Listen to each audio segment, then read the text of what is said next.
¿Qué pasó en todo 2024? ¿A qué se debió la buena rentabilidad del año para nuestros fondos, para las inversiones de Estados Unidos? Y también qué pasó particularmente en diciembre, donde hubo un retroceso, pero no quita lo que fue un sólido año para la bolsa de Estados Unidos, que hubo momentos claves que movieron la bolsa, que los vamos a ver y que nos dejaron grandes lecciones para el futuro.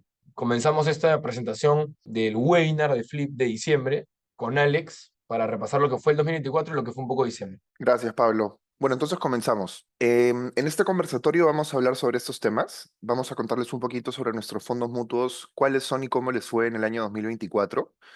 Vamos a contarles un poco sobre las noticias más importantes del último mes y del el año pasado también. Vamos a contar un poquito sobre el S&P 500 que subió 25% en el 2024 y cómo se ha comportado este índice en los últimos meses y últimos años.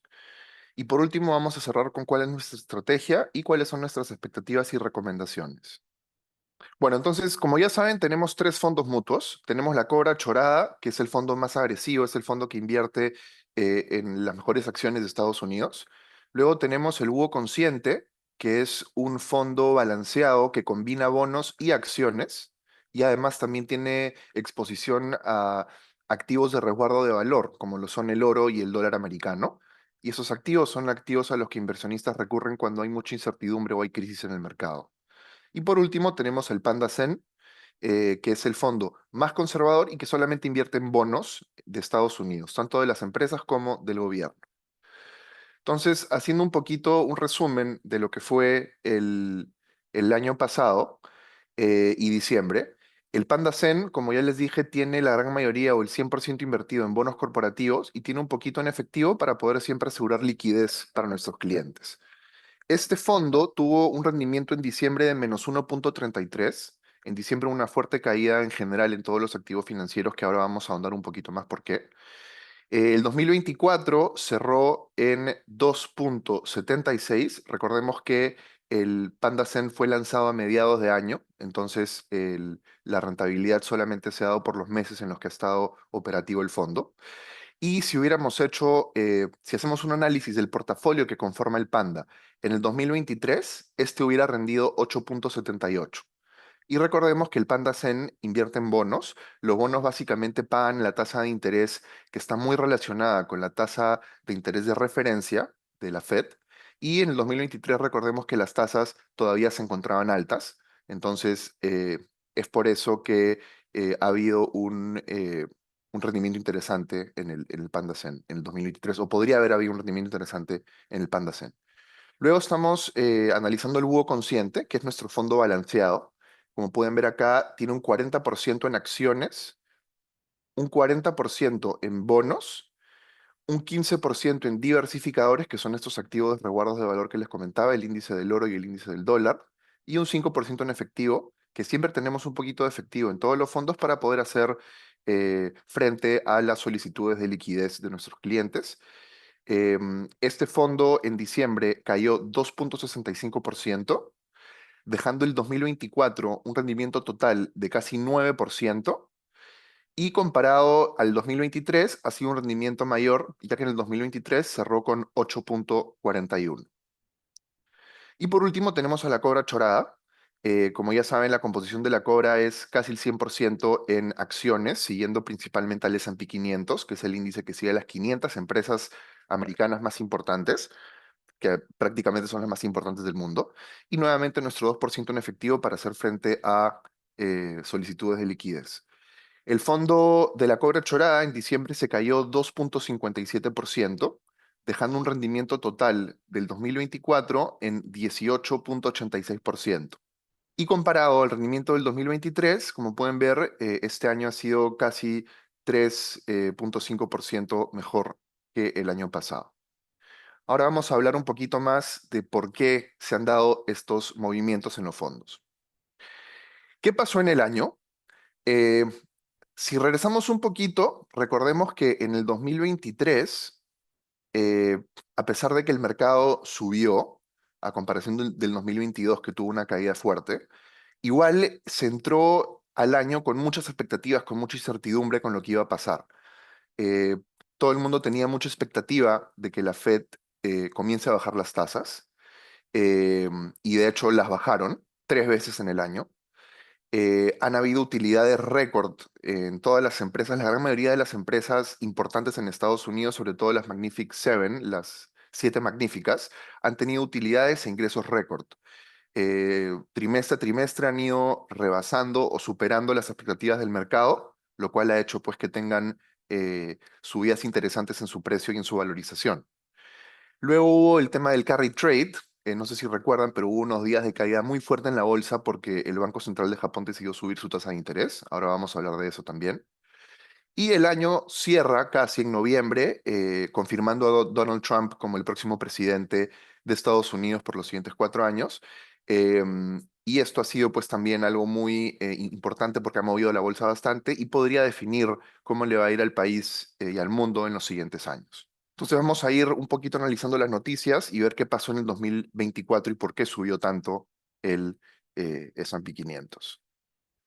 Entonces, ¿cómo entrábamos al 2024? La inflación ya venía bajando, se venía reduciendo. Recordemos que la inflación llegó a estar en su punto más alto hace algunos años en casi 10% anual, que es algo súper alto, 5 veces más que el objetivo de inflación de la Fed, que está en 2%. Pero comenzaba a bajar la inflación. Es por eso que la gente tenía ya unas expectativas de que la Fed iba a poder comenzar a bajar la tasa de interés para poder evitar una recesión y volver a hacer que la economía se caliente. Las empresas, como les dije, tuvieron utilidades e ingresos récord, superando siempre las expectativas de mercado y por ende valorizándose más su acción y teniendo mucha mayor, eh, digamos, presencia en las negociaciones diarias. Seguía la expectativa de baja de tasas y también una expectativa importante por el desarrollo de la inteligencia artificial y cómo este nuevo descubrimiento o esta nueva herramienta iba a poder generar ingresos incrementales, sobre todo para las empresas que desarrollan inteligencia artificial y también para las empresas en general que van a usar estas herramientas como ayuda para poder operar corrientemente y de hecho de una manera mucho más eficiente. Entonces, ¿qué pasó en el primer trimestre? En el primer trimestre, y como pueden ver aquí en el gráfico, un segundito que voy a poner un puntero, acá estamos, como pueden ver aquí en el gráfico, en el 2022, el S&P 500 tuvo una caída importante de casi 18%, ¿no? Y esto fue porque fue un año súper malo, un año que juntó muchos problemas.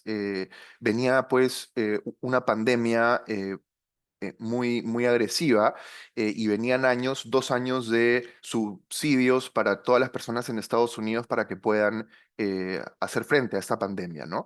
Mucha gente dice que los subsidios fueron un poco excesivos y esto pues hizo que la inflación aumente de manera muy fuerte en el año 2020 y 2021.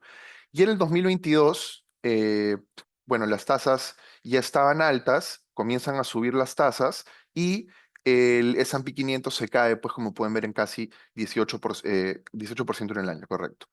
¿Qué pasa luego en el 2023? Comenzamos a entrar el primer trimestre, perdón, en todo el 2023, luego el S&P 500 se recupera casi en 20% y nuestro fondo pues también creció, como vieron anteriormente, en 18% el fondo de la Cobra, ¿no? Entonces ya veníamos de un 2023 positivo. ¿Qué pasó en los últimos meses del año? Cayó un poquito el S&P, como pueden ver acá, igual cerrando en casi 20%, pero luego entrando al primer trimestre del 2024, el S&P tuvo un comportamiento espectacular de 10% de rentabilidad solamente en el primer trimestre, ¿ok? Y eso es algo muy bueno porque generalmente, como pueden ver en el gráfico de la derecha, el promedio de los resultados del S&P 500 año a año, si lo analizamos desde el 1980, estamos hablando de un promedio ponderado de 10% anual. Y obviamente pueden ver que han habido años mucho mayores, años negativos también, pero el promedio compuesto de todos estos años es de 10%. Y pueden ver que la gran mayoría de años son positivos y la gran mayoría está por encima incluso del 10%. Entonces, por eso es que nosotros recomendamos invertir, sobre todo en la cobra chorada, pero igual en los tres fondos, por un plazo mediano o largo, para poder pasar cualquier potencial año negativo y esperar a los siguientes años que van a ser positivos y que es lo más probable que recupere la pérdida que hubo en los años anteriores. Y por eso creemos que el S&P 500 es el índice más fuerte para poder invertir a largo plazo y donde está la mayor probabilidad de generar rendimientos interesantes. Entonces, en este año, como hemos podido ver, primer trimestre, ¡pum!, creció 10% el S&P 500. Luego, ¿qué pasó casi a mediados de año? Esto fue el carry trade, el gran problema que pasó en Estados Unidos y en general en el mundo. ¿Y por qué pasó esto? Japón venía varios años, casi 20 años, con una tasa de referencia de 0%, o sea, con una tasa de corto plazo de 0%, para incentivar a las empresas y a los bancos a que puedan prestar más plata y tratar de calentar la economía. Lo que pasaba es que Japón venía de una época de deflación, en donde su economía no crecía y el yen se venía revalorizando, poniéndose más fuerte contra las otras monedas, y eso también ponía a Japón en una desventaja a nivel de comercio internacional. Sin embargo, por primera vez parece que se estaba dando una inflación en Japón y por ende ya había que comenzar a subir la tasa para controlarla y enfriar la economía un poquito. ¿Qué pasó? Mucha gente aprovechó, muchos traders aprovecharon esta situación de que Japón tenía tasas en cero y se prestó yenes a tasa baja, muy baja, para cambiarlo a dólares e invertirlo en la bolsa americana que estaba pagando pues una tasa mucho mejor y sobre todo los últimos años con las tasas altas era digamos, una oportunidad o una inversión muy interesante para poder ganarse ese spread entre el costo de prestarse los yenes y el rendimiento que podías obtener con los dólares. Entonces, ¿qué pasa?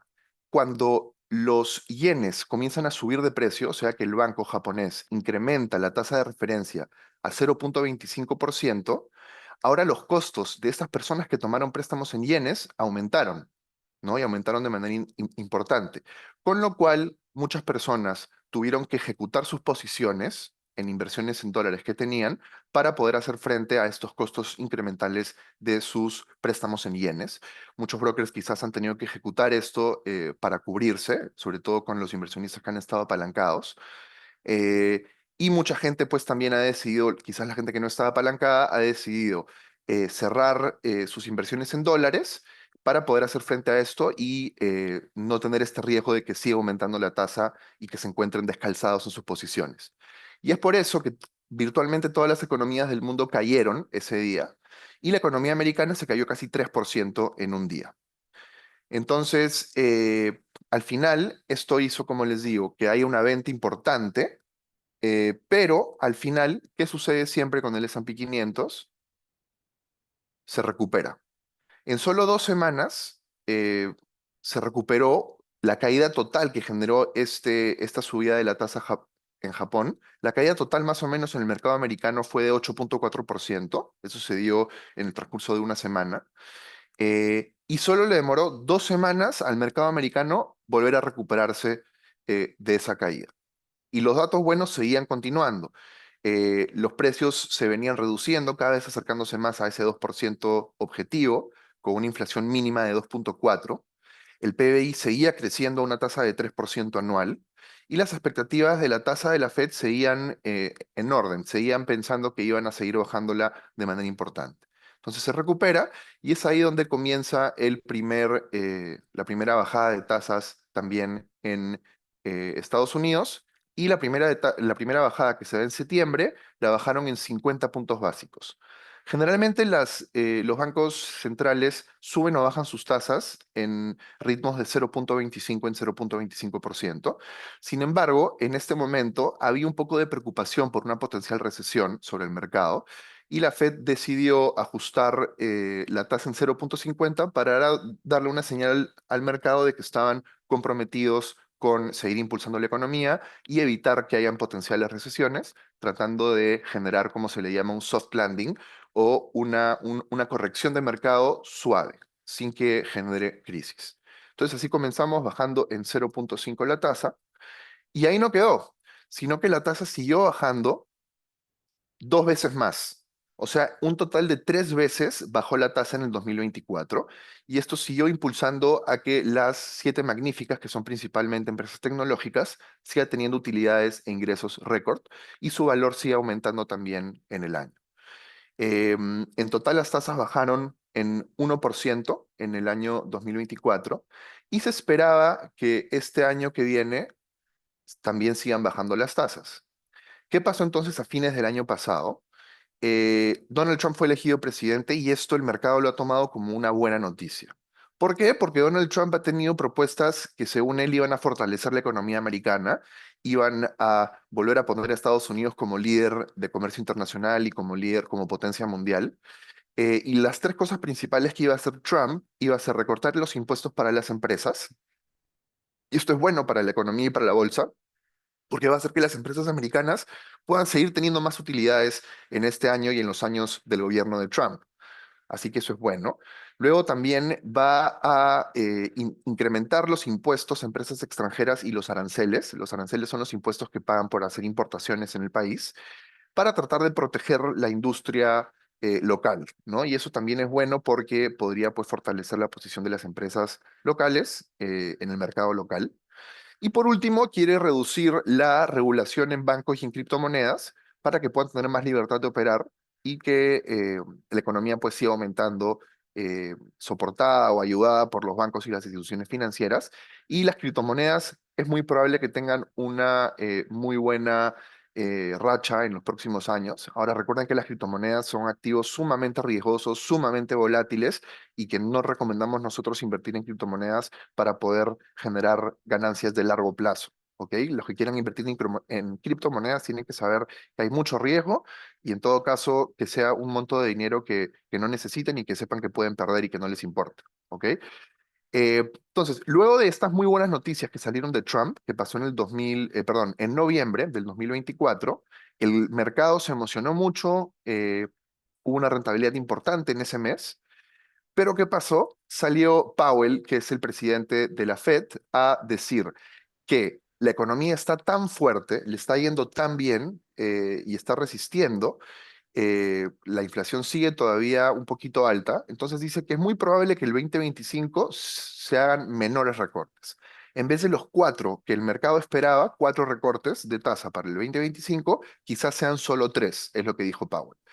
¿Y esto que generó? Que el mercado nuevamente se asuste, que el mercado diga, pucha, probablemente las tasas van a seguir bajando a un plazo mucho más lento, ¿no? Y por ende hubo una caída fuerte del mercado. Básicamente por eso es que el mercado se cae en más de 2% en diciembre, eh, pero al final recupera, ¿no? Entonces, a pesar de que cayó en diciembre este cachito, que fueron más o menos un 2%, o un poquito más, en todo el 2024 el S&P ha crecido en 25%. Y a pesar de que han habido meses con caídas fuertes, en el largo plazo, y esto analizándole un plazo de un año, ha tenido una tendencia positiva y así como esperamos que el S&P se siga comportando en los siguientes años, siempre con una volatilidad mayor a los otros tipos de activos, pero con una tendencia positiva. Y como podemos ver aquí en este año, aunque el último mes fue negativo, tuvimos un rendimiento de 25% en total.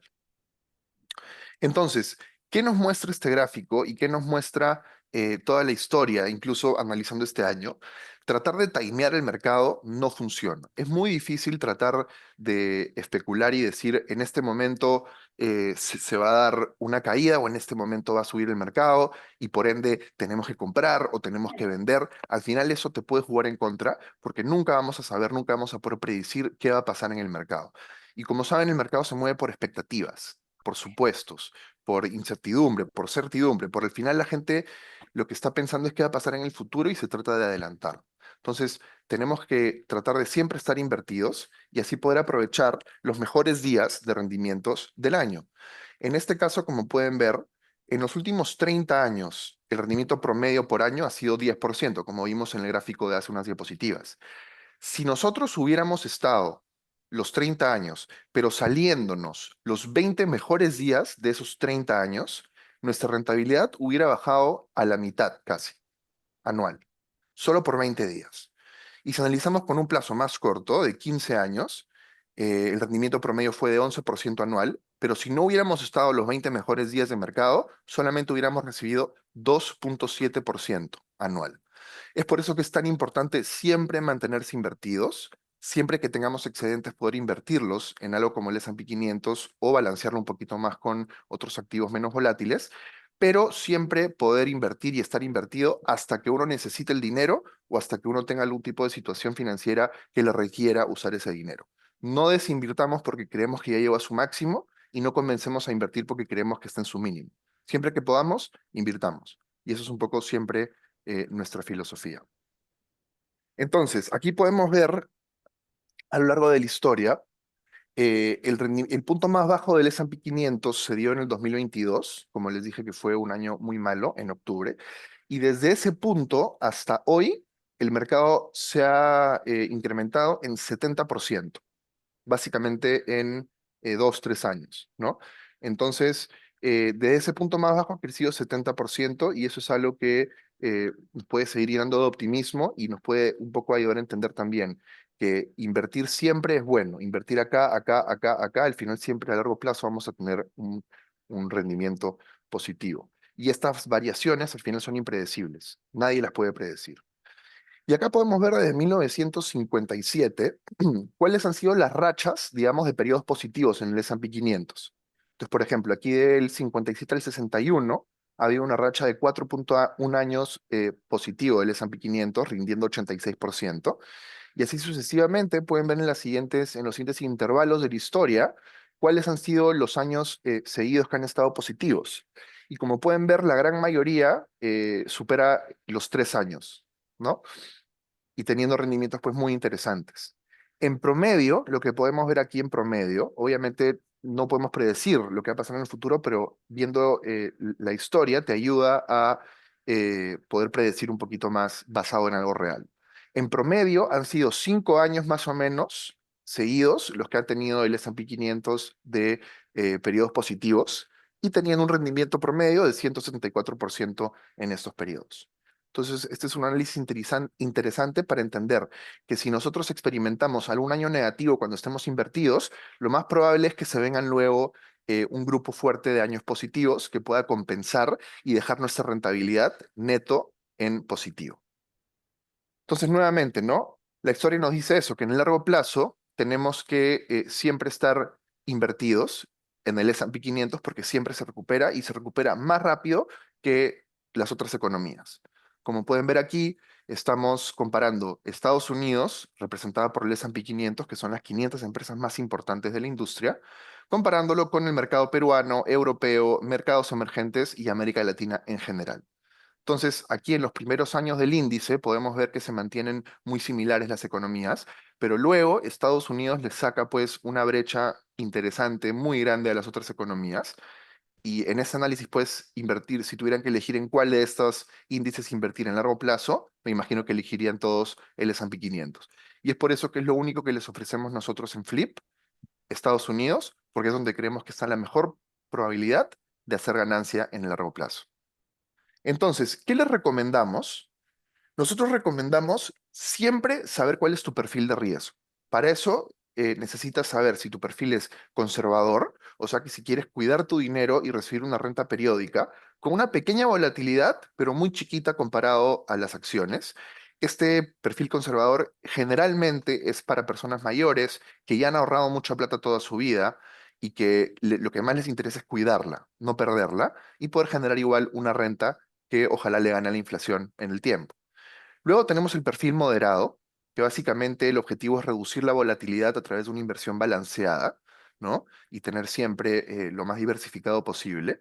Y esto es para gente pues que quiere obtener una renta un poquito más alta que una renta de deuda, pero que quiere también generar una ganancia evitando la volatilidad, tratando de reducirla un poco. Y por último está el perfil agresivo, que es gente que tiene el objetivo de hacer que su dinero crezca en el tiempo. Generalmente este perfil lo tiene gente más joven, que tiene muchos más años para seguir trabajando y poder pasar potenciales crisis y seguir invirtiendo. Y con el objetivo principal, como les digo, de incrementar la rentabilidad o el patrimonio en el largo plazo. Entonces, vamos a hacer un repasito de nuestra estrategia para la gente que recién nos acompaña. Solamente nosotros vamos a ofrecerles productos que están alineados con la estrategia y la filosofía de inversión. Y por eso tenemos solo 3 productos. ¿Cuál es nuestra filosofía? Uno, invertimos solamente en Estados Unidos, el mercado más eficiente y profundo del mundo, por lo que justamente les acabamos de decir.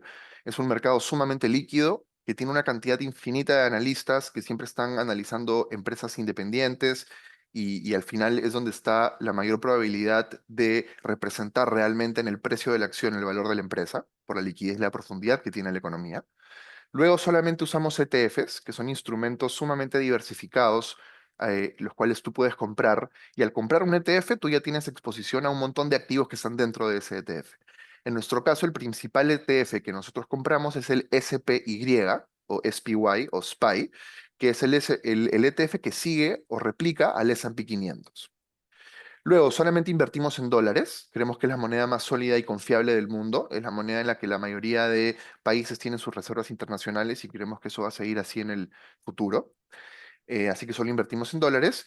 Y por último, tenemos una estrategia pasiva. Nos mantenemos invertidos, no tratamos de ganarle al mercado, no especulamos. Y nosotros creemos que siguiendo estos cuatro principios, va a haber la mejor probabilidad de tener una rentabilidad en el largo plazo. Entonces, ¿cuáles son nuestras expectativas?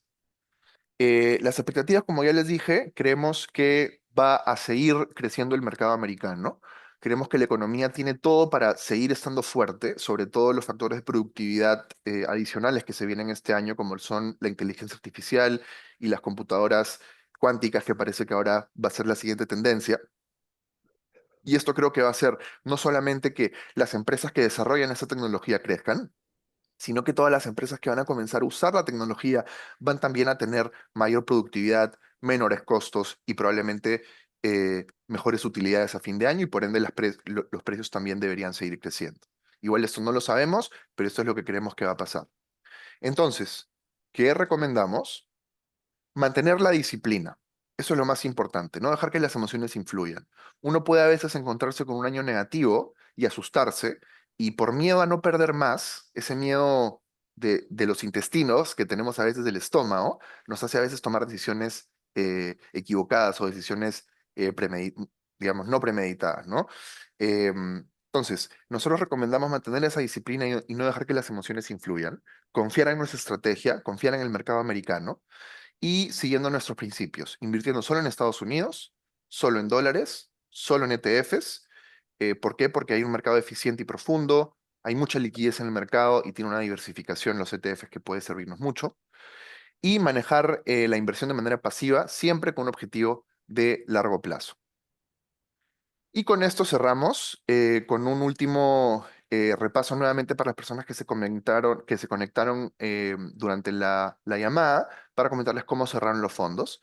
El Panda Zen tuvo un rendimiento del 2024 de 2,76%, recordando que comenzó este fondo en junio, ¿ok? De este año.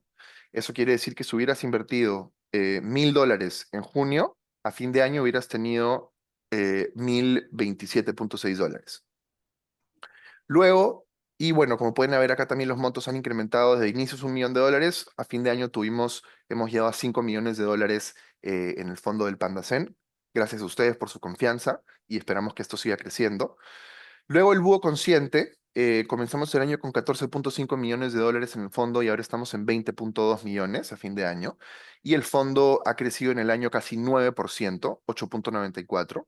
O sea que si tú hubieras metido $1,000 en enero de este año, del año, en diciembre, al 31 de diciembre, hubieras tenido $1,089,04. Esto es un ejemplo nomás para que más o menos puedan evaluar esto en valores duros, ¿no?